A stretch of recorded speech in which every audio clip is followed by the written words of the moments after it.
ஜென்ரலா இந்த விருச்சிகத்தில் சூரியன், செவ்வாய் இருந்தாலே, அது வந்து கொஞ்சம் பூமி அளவிலேயே உஷ்ணத்த வந்து அதிகரிக்கும்.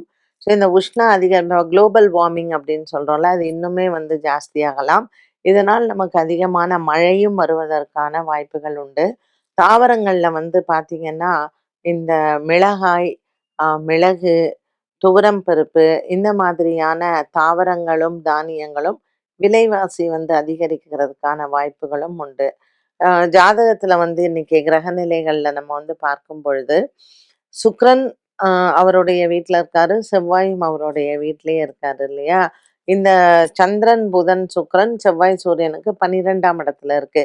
அதனால கொஞ்சம் உலக அளவிலேயே நெறைய கன்ஃப்யூஷன்ஸு இப்ப நம்ம சமீபத்தில பார்த்தோம் டெல்லியில நடந்த ஒரு பாம் பிளாஸ்ட்டு. ஸோ இந்த மாதிரி ஏதாவது ஆ நெருப்பினால் பயம் உண்டாவதற்கான வாய்ப்புகள் நமக்கு உண்டு. இந்த சூரியன், சந்திரன் சேர்க்கை விருச்சிகத்தில இருக்கும் பொழுது.